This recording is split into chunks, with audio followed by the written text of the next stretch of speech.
పాడి పంటలు ఛానల్ వీక్షిస్తున్నటువంటి రైతు సోదరులకు నా యొక్క నమస్కారములు. నా పేరు డాక్టర్ బి అరుణశ్రీ.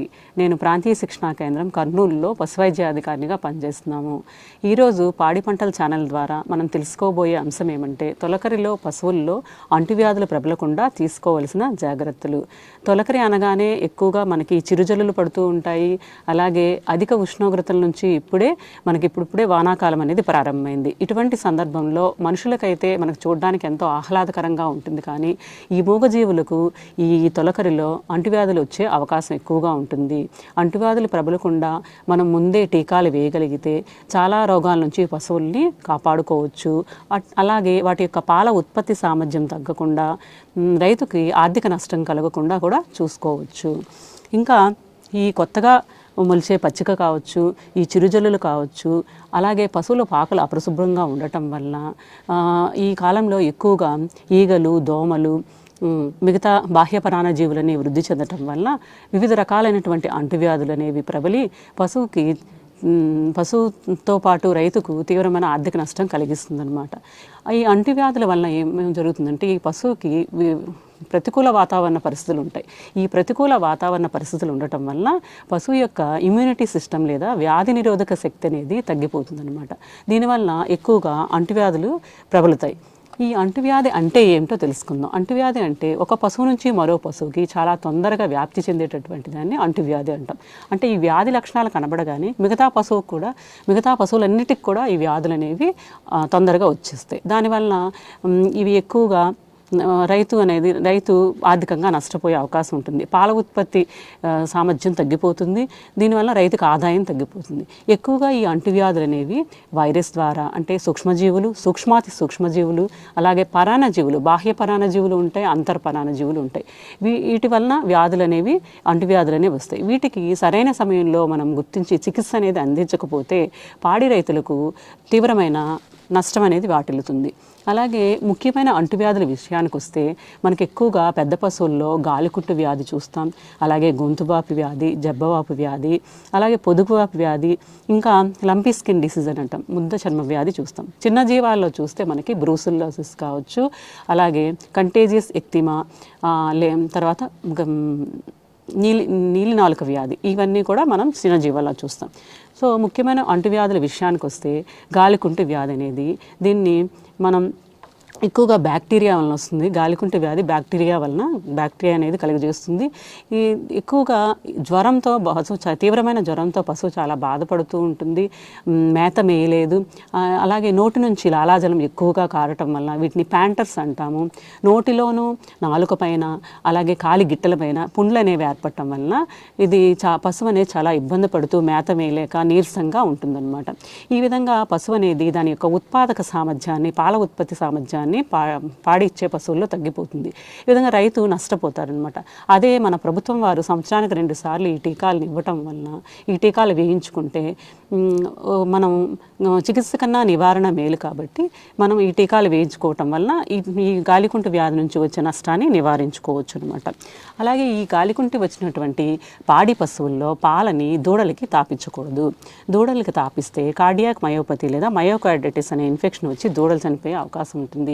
కాబట్టి రైతు సోదరులు పాడి పశువుల్లో గాలికుంటు వ్యాధి లక్షణాలు కనిపించినప్పుడు వాటికి తాపించకూడదు. అలాగే గొంతుపాపు వ్యాధి, ఈ గొంతుపాపు వ్యాధి అనేది ఈ వర్షాకాలంలో చాలా ముఖ్యమైన వ్యాధి అనమాట, అంటువ్యాధి. ఈ వ్యాధి వచ్చినప్పుడు ఎక్కువగా ఇది బ్యాక్టీరియా వలన వస్తుంది. లక్షణాల విషయానికి వస్తే గొంతు కింద వాపు అనేది కనబడుతూ ఉంటుంది. గొంతు కింద వాపు వచ్చి పశువు అనేది శ్వాస తీసుకోవడానికి చాలా ఇబ్బంది పడుతూ ఉంటుంది. అలాగే గురక శబ్దం వినబడుతుంది, గరగర అనే శబ్దం అనేది చేస్తూ ఉంటుంది. ఈ విధంగా ఉండటం వల్ల పశువుకి తీవ్రమైన జ్వరం వస్తుంది. వ్యాధి తీవ్రత ఎక్కువైనప్పుడు 24 నుంచి 48 గంటల్లో ఈ లక్షణాలు కనిపించిన వెంటనే ఈ బ్యాక్టీరియా సంఖ్య అనేది పెరిగిపోతుంది. కాబట్టి ఈ జ్వరంతో బాధపడుతూ చనిపోయే అవకాశం ఎక్కువగా ఉంటుంది చికిత్స చేయకపోతే. అలాగే జబ్బవాపు వ్యాధి, ఈ జబ్బవాపు వ్యాధి బ్లాక్ వాటర్ అంటాం. జబ్బవాపు వ్యాధిని బ్లాక్ వాటర్ అంటాం. ఈ వ్యాధి ఎక్కువగా మనకి ఈ పశువుల్లో, తెల్ల పశువుల్లో కనబడుతుంది. బ్యాక్టీరియా వలన వస్తుంది, అంటే సూక్ష్మజీవుల వలన వస్తుంది అనమాట. ఇక్కడ ఈ ఎక్కువగా పశువుకి కండరాలు ఉన్నటువంటి వెనక జబ్బలు కానీ, ముందర కాళ్ళపైన కానీ వాపులు అనేవి మనం చూస్తాం అన్నమాట. ఈ జబ్బవాపు వ్యాధి ఎక్కువగా తెల్ల పశువుల్లో 6 నెలల వయసు నుంచి పైబడిన దూడల నుంచి, అలాగే 2 ఏళ్ల వరకు ఉన్న 2 ఏళ్ల వయసు వరకు ఉన్న వాటిల్లో ఎక్కువగా మనం చూస్తాం అన్నమాట.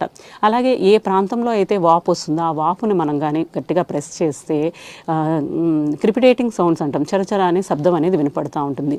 ఇక్కడ ఈ బ్లాక్ వాటర్ వలన కూడా పశువులు చనిపోయే అవకాశం ఉంటుంది. ఇంకా లంపీ స్కిన్ వ్యాధి, లంపీ స్కిన్ వ్యాధి లేదా ముద్ద చర్మ వ్యాధి అంటాం. ఈ లంపీ స్కిన్ వ్యాధి వలన పశువు యొక్క శరీరం అంతటా చిన్న చిన్న మొటిమల్లాగా పుండ్లు అనేవి ఏర్పడతాయి అన్నమాట. దీనికి లోపలంతా చర్మం పైనంతా పుండ్లు ఏర్పడడం వల్ల పశువుకి తీవ్రమైన జ్వరం వస్తుంది. అట్లే కళ్ళు ముక్కు నుంచి నీరు అనేది కారడం జరుగుతూ ఉంటుందన్నమాట. ఈ విధంగా ఉండటం వల్ల చర్మం పైన ఈ పుండ్లు అనేవి పెరిగి పెద్దగయ్యి పుండ్లుగా మారుతాయి. ఈ విధంగా పశువు చాలా ఇబ్బంది పడుతూ ఉంటుంది. ఈ కండిషన్లో ఉన్నటువంటి పశువుని సెపరేట్గా చేసి ట్రీట్మెంట్ చేయకపోతే మిగతా పశువులన్నిటి కూడా వ్యాపించే ప్రమాదం ఉంటుంది. పొదుగు వ్యాధి, ఈ పొదుగు వ్యాధి ప్రధానంగా అపరిశుభ్ర వాతావరణ పరిస్థితుల వలన వస్తుందన్నమాట.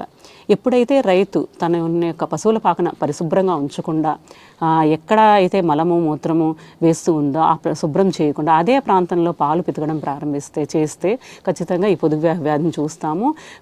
ఇది పొదుగు అనేది చాలా లావుగా మారిపోయి వాపు అనేది వస్తుందన్నమాట. ఎక్కువగా కొన్నిసార్లు చీము రావడము, రక్తం రావడం జరుగుతుంది.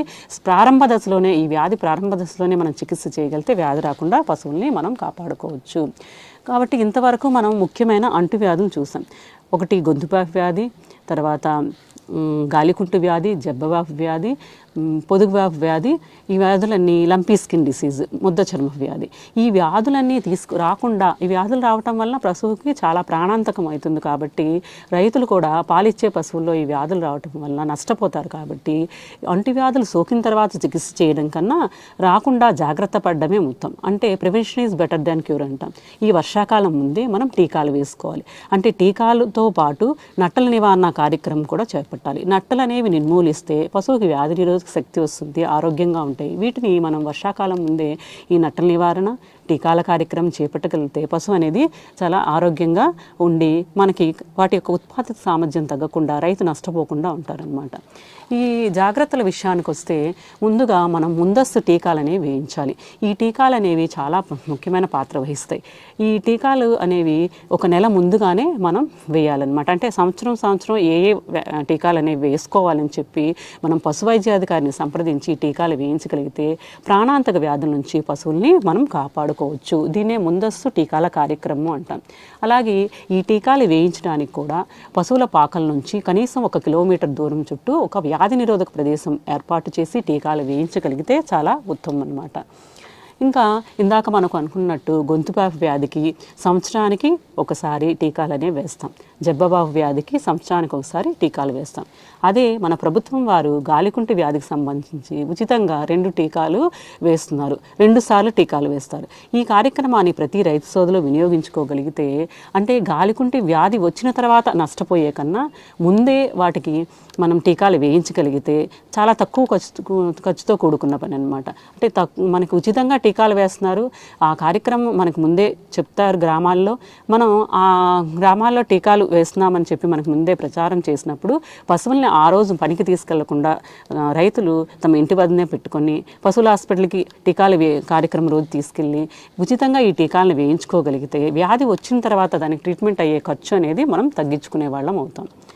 అలాగే నట్టల నివారణ అంటే ఈ నట్టలు అనేవి తొలకరలో పచ్చిగడ్డి ఎక్కువగా మొలుస్తుంది. కాబట్టి ఈ మొలిసిన పచ్చిగడ్డిలో ఈ నట్టల యొక్క ఈ పరాన్నజీవుల యొక్క గుడ్లు అవన్నీ ఉంటాయన్నమాట. ఇవి ఉండటం వల్ల పశువులు మేసేటప్పుడు పశువుల కడుపులోకి వెళ్ళిపోవటం వల్ల లోపల పశువుల యొక్క ఇమ్యూనిటీ సిస్టాన్ని దెబ్బతినిస్తాయి. ఈ దెబ్బతినటం వల్ల పశువైద్యుని సలహా మేరకు ఈ నట్టల నివారణ కార్యక్రమాన్ని టీకాలు వేసే కార్యక్రమానికంటే ముందే వేయించగలిగితే పశువులు ఆరోగ్యంగా ఉంటాయి. వాటి యొక్క ఆకలిని కూడా పెంచుతాయి అన్నమాట. అలాగే పశువుల పాకల నిర్వహణ. ఈ వర్షాకాలంలో మనం పరిశుభ్రమైన పాకల్ని పెట్టుకోవాలి. అంటే పాకలు పరిశుభ్రంగా పెట్టుకోకపోతే సూక్ష్మజీవులు కావచ్చు, సూక్ష్మాతి సూక్ష్మజీవులు అనేవి ఎక్కువగా బ్యాక్టీరియా కావచ్చు, వైరస్ అనేవి వ్యాప్తి చెందే అవకాశం ఉంటుంది. కాబట్టి ఎప్పుడు కూడా ఈ చిత్రంలో చూపించినట్టుగా పశువుల్ని మనము పరిశుభ్రమైన పశువుల పాకలు పరిశుభ్రంగా పెట్టుకోవడంతో పాటు నీటితో శుభ్రం చేస్తూ కడగాలి. ఇట్లా ఉంటే, ఈ విధంగా ఉంటే మనం పొదుగు వ్యాధి రాకుండా చూసుకోవచ్చు. అలాగే డ్రైనేజ్ సిస్టమ్ అనేది బాగుండాలి. ఈ డ్రైనేజ్ సౌకర్యం బాగుంటే ఎప్పటికప్పుడు మూత్రము, పేడ అనేది తీసేస్తూ ఉండాలి. అలాగే పాకల యొక్క లీకేజీలు అనేవి లేకుండా చూసుకోవాలి. పైనుంచి వర్షం పడుతున్నప్పుడు ఈ లీకేజ్ అవ్వటం వల్ల ఆ నీరు అనేది అలా నిల్వ ఉండిపోయి పశువుల మీద పడుతూ ఉంటాయి. ఈ నిల్వ ఉన్నటువంటి నీటి వలన ఈగలు, దోమలు అనేవి పెరిగి వ్యాధుల వ్యాప్తికి చేస్తుందన్నమాట. ఇక్కడ ఈ చిత్రంలో చూపించినట్టు ఒక సెపరేట్ డ్రైనేజ్ సిస్టమ్ ఉండి ఈ పొడిగా ఉంటే ఎప్పటికప్పుడు మలమూత్రాలని తీసివేస్తే పశువుల్లో ముఖ్యంగా పొదుగు వ్యాధి రాకుండా చూసుకోవచ్చు అనమాట. అలాగే ఎప్పుడైనా మన పశువుల షెడ్లో మరణించిన పశువు, అంటే ఏదైనా వ్యాధి వచ్చి ప్రాణాంతకమయ్యి పశువు అనేది చనిపోతే ఆ ప్రాంతాన్ని తప్పకుండా క్రిమి సంహారకం చేయాలన్నమాట. అంటే ఇక్కడ మనం 1 to 2% ఫినాయిల్ కానీ, సోడియం కార్బోనేట్ ద్రావణాన్ని కానీ, సోడియం హైపోక్లోరైడ్ ద్రావణాన్ని ఉపయోగించి ఆ ప్రాంతాన్ని క్రిమి సంహారకం చేయాలి. అలాగే పాకల చుట్టూ ఉన్న ప్రదేశాలను కూడా మనం బ్యూటాక్స్ వంటి ద్రావణాన్ని ఉపయోగించి క్రిమి సంహారకం చేయగలిగితే ఈ పశువుల్ని కాపాడుకోవచ్చు, చాలా రోగాలు రాకుండా కాపాడుకోవచ్చు. అంటే ఎప్పుడు కూడా పక్కన ఈ చిత్రంలో చూపించినట్టు పశువుల పాకలు అనేవి పొడిగా ఉండాలి, తడి ఉండకూడదు, గాలి వెలుతురు ధారాళంగా వచ్చేటట్టు మంచి వెంటిలేషన్ అనేది ఉండాలి. అలాగే ఈ పొడి సున్నం అనేది చల్లి ఆ ప్రాంతాన్ని క్రిములు లేకుండా చూసుకోవాలన్నమాట. అలాగే మేత మరియు త్రాగునీటి విషయానికి వస్తే ఈ పచ్చిగడ్డి ఎప్పుడు ఈ కాలంలో ఎక్కువగా అందుబాటులో ఉంటుంది. కాబట్టి ఈ మేత సంబంధించి ఈ పశువులు ఈ పచ్చి మేతను ఎక్కువగా తీసుకుంటాయి తొలకరిలో. ఇలా తీసుకున్నప్పుడు ఈ పచ్చి మేతలో నైట్రేట్ మోతాదు ఎక్కువగా ఉంటుంది. నైట్రేట్ మోతాదు ఎక్కువ ఉండటం వల్ల పశువులకు పొట్టొబ్బరం అనేది వస్తుంది. ఈ పొట్టొబ్బరం రావటం వల్ల ఈ పశువులు అనేవి ఇబ్బంది పడుతూ ఉంటాయి, అజీర్తితో ఇబ్బంది పడుతుంది. ఇలా ఇబ్బంది పడకుండా ఉండాలంటే పచ్చిగడ్డి, ఎండుగడ్డి కలిపి పశువులకి మనం అందించాలి. మామూలుగా అయితే సాధారణంగా పాలిచ్చే పశువులకి రోజుకి 20 నుంచి 25 కేజీలు పచ్చి మేత, అలాగే 5 నుంచి 7 కేజీలు ఎండు మేత అందిస్తాం. ఈ విధంగా మనం ఎక్కువ పచ్చి మేతను అలాగే ఎండు మేతను ఖచ్చితంగా అందిస్తే ఎటువంటి అజీర్తి రాకుండా చూసుకోవచ్చు. స్వచ్ఛమైన నీరుని కూడా అందించాలి. ఎక్కువగా ఈ మనం నీళ్ళలో మలమూత్రాలు అనేవి కలవకుండా నిల్వలేని నీటిని మనకి బోర్ వాటర్ అందుబాటులో ఉంటుంది. ఆ వాటర్ని మనం అందిస్తే చాలా రకాలైనటువంటి అంటువ్యాధులు రాకుండా కాపాడుకోవచ్చు. ఇంకా మేతలో బూజు పట్టిన మేతని మనం అందించకూడదు. ఈ బూజు పట్టిన మేత అందిస్తే డెగ్నాలా డిసీజ్ లేదా అఫ్లటాక్సికోసిస్ అనే వ్యాధి వచ్చే అవకాశం ఉంటుంది. ఈ బూజు పట్టిన దానాన్ని కానీ మేతని కానీ పశువుకి అందించకూడదు. తాగే నీరు కూడా పరిశుభ్రంగా ఉండాలి. ఇంకా బాహ్యపరాణ జీవుల విషయానికి వస్తే ఈ వర్షాకాలంలో వాటి సంఖ్యను పెంచుకుంటాయి. ఈ జోరీగలు కానీ, పేలు కానీ, దోమలు కానీ, ఈగలు కానీ, వీటి వలన ట్రిప్నోసోమియాసిస్ అనే కుందేటి వెర్రి వ్యాధి వచ్చే అవకాశం ఉంటుంది. దీనివలన అలాగే బెబీషియోసిస్, థైలియోరిసిస్ వంటి వ్యాధులు రావటం వల్ల లోపల రక్తాన్ని పీల్చి పశువులకు రక్తహీనత కలుగజేస్తాయి అన్నమాట. ఈ రక్తహీనత రాకుండా ఉండాలి అంటే పశువుల పాకల్లో మరియు షెడ్స్లో పరిశుభ్రంగా ఉంచుకోవడంతో పాటు వాటి యొక్క మూలల్లో బ్యూటాక్స్ వంటి ద్రావణాన్ని మనము ఒక 3 నుంచి 5 ml వరకు ఒక బకెట్ నీళ్ళలో వేసి ఈ చిత్రంలో చూపించినట్టు పిచికారీ చేయాలన్నమాట. అలాగే వ్యాధిగ్రస్తులైనటువంటి పశువుల్ని వేరు చేయడం చాలా ముఖ్యమైన పాత్ర వహిస్తుంది. ఏవైతే పశువులు మనకి ఒక 10 పశువులను ఒక పశువుల పాకలో పెట్టినప్పుడు ఏదైనా ఒక పశువుకి నీరసంగా కనిపించడం కానీ, జ్వరం కానీ, ఎటువంటి విరేచనాలు కానీ లక్షణాలు కనిపించినప్పుడు అటువంటి వ్యాధి లక్షణాలు కనిపిస్తే ఆ పశువుని మనం సెపరేట్గా ఉంచుకోవాలన్నమాట. దీన్ని ఐసోలేషన్ అంటారు. అలాగే ఈ పశువుని సెపరేట్గా దానా పెట్టడం, సెపరేట్గా మేత పెట్టడం చేయాలి. దీన్ని అన్ని పశువులు అంటే వ్యాధిగ్రస్త పశువుని సెపరేట్ చేయడాన్ని ఐసోలేషన్ అంటాం. అలాగే కొత్త పశువులతో జాగ్రత్త, దీన్ని క్వారంటైన్ అంటాం అనమాట. ఏవైనా మనము మన షెడ్లో కొత్త పశువుని తీసుకొచ్చినప్పుడు కనీసము 21 రోజులు పశువుల్ని దూరంగా పెట్టుకోవాలి. అంటే మిగిలిన పశువులతో పాటు కొత్త పశువుని అనేది కలపకూడదు అనమాట. ఈ విధంగా ఏదైనా వ్యాధులు ఉంటే కొత్త పశువులకి ఈ పశువుకి వచ్చే అవకాశం ఉంటుంది. క్వారంటైన్ అంటాం దీన్ని. ఇక్కడ మొదటి 3 వారాలు అంటే 21 రోజులు ఎటువంటి వ్యాధి లక్షణాలు రాకపోతే ఈ పశువుని మనం మిగతా మెజర్స్ తీసుకొని మన పశువులతో కలుపుకోవచ్చు. అంటే ఇక్కడ ఏమవుతుందంటే 22వ రోజున అన్ని పశువులకు క్షయకు సంబంధించి కానీ జోన్స్ వ్యాధికి సంబంధించి బ్రూసెల్లా వ్యాధి కోసం మనం రక్త పరీక్ష చూపించుకోవాలి. అలాగే 23వ రోజు 21 రోజులు చూస్తాము ఎటువంటి వ్యాధులు లేకపోతే మనం మిగతా ఏమైనా వ్యాధులు ఉన్నాయా అని చెప్పి వాటి కోసం పరీక్ష చేస్తాం. తర్వాత 23వ తేదీన డీవార్మింగ్ చేయాలి. 24వ తేదీన మనము ట్రయోవాక్ వ్యాక్సినేషన్ అని ఉంటుంది, గొంతు వ్యాధికి సంబంధించి జబ్బ వ్యాధికి సంబంధించి గాలికుంటు కలిపిన వ్యాధికి సంబంధించి ట్రయోవాక్ వ్యాక్సినేషన్ వేసేసి 30 రోజుల తర్వాత ఈ పశువులు మనం కొత్తగా తీసుకొచ్చిన పశువులు ఆరోగ్యంగా ఉంటే మన దగ్గర ఉన్నటువంటి మిగతా పశువులతో కలుపుకోవచ్చు అనమాట. అంతవరకు మనం వాటిని మన పశువులతో కలుపుకోవచ్చు. దీన్నే క్వారంటైన్ అంటారనమాట. అలాగే ముఖ్యంగా మనం గమనించాల్సిన అంశం ఏమి అంటే పశువుల్లో ఎటువంటి అనారోగ్య లక్షణాలు కనిపించినా మనం సొంత వైద్యం చేయకూడదు. సొంత వైద్యం చేయకుండా వెంటనే స్థానిక పశు వైద్యాధికారిని సంప్రదించి సరైన చికిత్స అందించాలి. ఇక్కడ మన గ్రామాల్లో ఏహెచ్ఏలు యానిమల్ హస్బెండరీ అసిస్టెంట్స్ అని ఉన్నారు. వాళ్ళకి ద్వారా మనం పశు వైద్యాధికారికి సంప్రదించి ఈ చికిత్స అనేది చేయటం చాలా ఉత్తమం. ఇంకా సాధారణంగా పాటించే వ్యాధి నివారణ పద్ధతుల విషయానికి వస్తే ఎక్కువగా పరిశుభ్రత అంటే పశువుల పాకలు పరిశుభ్రంగా ఉండాలి, వ్యక్తిగత పరిశుభ్రత ఉండాలి. ఇవన్నీ కూడా ఉంటే పశువులు అనేవి రోగాలు రాకుండా చూసుకోవచ్చు. ఇందాక మనం అనుకున్నట్టు పశువుల్ని వేరు చేయాలి, అంటే వ్యాధి లక్షణాలు ఉన్నటువంటి పశువుని గుర్తించి వేరు చేస్తే దాన్ని ఐసోలేషన్ అంటాం. అలాగే కొత్తగా తీసుకొచ్చిన పశువుల్ని మిగతా పశువులతో కలపకుండా ఉండడానికి క్వారంటైన్ అంటాం. అలాగే మాధ్యమిక అతిథి అంటాం, ఇంటర్మీడియట్ హోస్ట్ అంటాం. అంటే ఎక్కువగా నత్తలు అంటాం. ఈ నత్తలను నిర్మూలించడానికి కాపర్ సల్ఫేట్ ద్రావణాన్ని మనం నీటి కుంటలు అవి ఉన్న చోట చల్లుతాం అనమాట. అలాగే ఈ వెక్టార్స్ని కూడా మనం తొలగించాలన్నమాట. వ్యాధి వాహకాలను కూడా తొలగించాలి. అలాగే ఇక్కడ బాహ్య అంతర్పరాణ జీవుల నిర్మూలనకు మనం పశువులకి హైటెక్ వంటి ఇంజెక్షన్ అనేది వేసి ఆ పశువుల్ని కాపాడుకోవచ్చు. బ్యూటాక్స్ స్ప్రేలు కూడా ఉపయోగించాలి. అలాగే ఇంకా మనము క్షేత్రస్థాయి పరీక్షలు అనేవి నిర్వహించాలన్నమాట.